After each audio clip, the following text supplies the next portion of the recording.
Hello and welcome to 2 Minute Tuesday. I'm Corinne Blackman, and today I'm going to be answering the following question.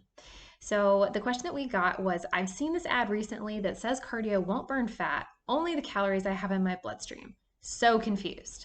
Okay, so first of all, I just want to say this is a great question, and I had to crack open all my textbooks again to make sure that I could correctly explain all the science behind it to you. That gets all up in the cobwebs in the brain, right? We're not using the science every single day. So we're going to get a little bit technical today, but I'm going to give you a quick, easy to understand summary at the end so that even if you're not a science geek like me, you can understand it enough to be able to use it in your life. So getting started, there's three sources of energy in the food you eat, aka the three macronutrients, right? Which we're probably familiar with if you guys have seen our other videos. So protein, carbs, and fat are our three macronutrients. So your body uses each source of energy in different situations and different ways, depending on what's needed from a nutrient perspective and from an energy perspective, and what's available. And so, really, when it comes to our energy needs, our body prefers to use either carbohydrates or fat, not protein, right? Protein is not preferable to use for energy. So, let's just forget about that one for the sake of this video right now. So, your body uses these nutrients in one of three possible ways to give you quick energy, or ATP. First is the ATP PCR system, which is essentially our quick energy system and lasts up to about the first 10 or 15 seconds of exercise. So think you start sprinting, you've got an initial burst of energy, that's your ATP PCR system and your ATP stores. The second system is the glycolytic system, which takes over after the ATP PCR system is temporarily exhausted and lasts about another 1 or 2 minutes of exercise. And then third, the oxidative system, that takes over after the glycolytic system is temporarily exhausted and can basically continue indefinitely. And it's important to note here too that, even once the oxidative system takes over, the other two systems are still actually working in the background. So they just are getting exhausted more quickly. The ATP PCR system and the glycolytic system are both anaerobic, which means that they can both create energy without having to use oxygen. So, what does this mean? This means before we've increased our oxygen uptake, when we're exercising and we're breathing heavier, right, and breathing faster, that we can get the energy we need before our body has that increased oxygen, right? Because those are our quick energy sources. So lactic acid essentially ends up being a byproduct, and that's harder for the body to eliminate than the byproducts of the oxidative system, which we'll talk about in a second.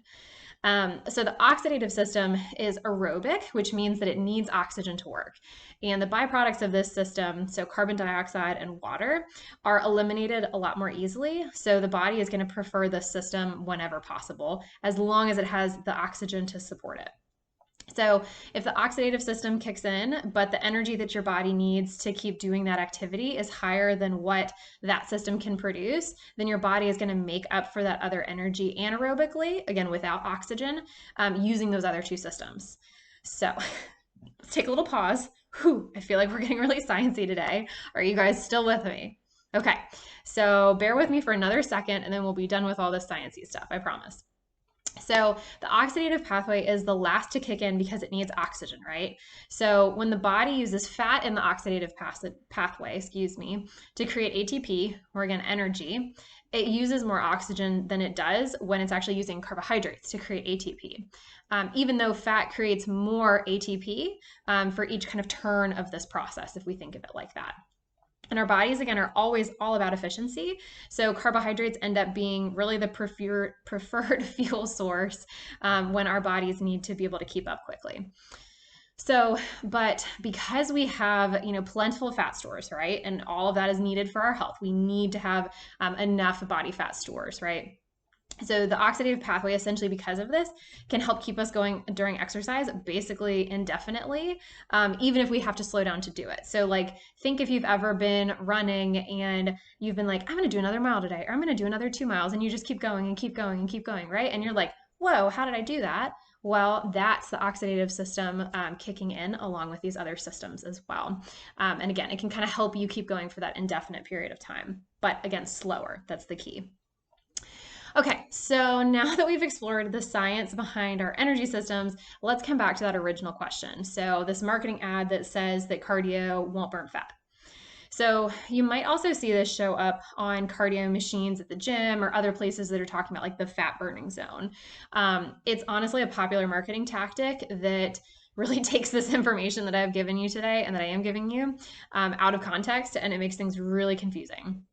So, when you're doing a steady state exercise like cardio, you can do it at various intensities, right? So, we can be doing like a higher intensity exercise like sprinting. We can be doing like a medium steady state, or excuse me, medium intensity steady state exercise like running, for example, or jogging. And then more of like a low intensity steady state like walking, for example. And so let's say that you're taking like a 20-minute low intensity walk, and because this energy, or excuse me, exercise is low intensity, it's not demanding a lot of that energy from your body. And the energy demands are slower as compared with running or sprinting, right? Like you don't need that energy as quickly. Your body can largely rely on the oxidative system, which is aerobic, which again means uses oxygen to meet those energy needs. So remember too how we said that fat creates more ATP, but it also uses more oxygen to do so, right? So when you're doing a lower intensity steady state exercise like walking, your body can actually afford to use more oxygen and create energy more slowly, but also more efficiently. Because remember, again, we get more molecules of ATP per turn of the cycle for fat, or when we're using fat. Excuse me. And so essentially your body is going to use a larger percentage of fat as a fuel source. Man, I really cannot talk today. For a lower intensity steady state exercise than it would be for something that's a higher steady state. And again, the opposite is true if you're doing like a medium or a higher intensity steady state exercise. So your body is really going to prioritize carbs over fats in the oxidative system, which really just means that your body is going to use a larger percentage of carbs instead of fat until that fuel source runs out. But at the end of the day, I know we're talking all this crazy complex sciencey stuff. Energy used is energy used, regardless of what fuel source your body is using. And for our purposes, movement is movement, guys. And the movement that's fun is the movement that you're going to do consistently, which is really what we care about here. And so don't let yourself get caught up in all the details and confusion that companies like will sometimes spin up with their marketing. So let's get back to the original question. So your body is always going to use the nutrients circulating in your bloodstream before using stored glycogen, which is basically our carbs, right, in storage form, or triglycerides, which is our fat in storage form, because it's already there, right? It's already in your bloodstream, takes less energy, it's super easy to access, right? But as those nutrients are being used up, your body is going to be continuously releasing glycogen and triglyceride stores back into your bloodstream to circulate to the cells of your body that need them when you're exercising like that. So this is kind of a silly assertion by this company because that's basically just how energy metabolism works.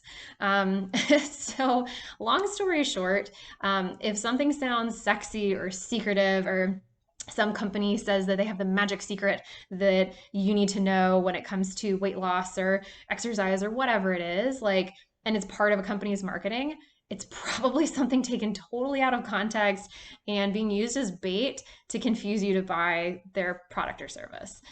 Because confused people look for help and they're going to buy that, right? Because they feel like that company has the magic secret. Don't fall for it. At the end of the day, the fundamentals are the fundamentals for a reason. Eat a nutritious diet, move your body, all that good stuff. Like anybody who's trying to put a like sexy spin on it is just trying to get your money. So run in the other direction and follow the science. Okay, that is key. Follow the science. And really the moral of the story of this incredibly long 2-minute Tuesday video is that moving your body is good for your body. Do it in a way that feels good to you. And honestly, that's all that matters. The end. So I hope that this was helpful. I hope this answered your question. And for upcoming 2-minute Tuesday videos, please don't forget to drop your questions in the comments here, and we'll answer your question on an upcoming 2-minute Tuesday. Thanks, guys.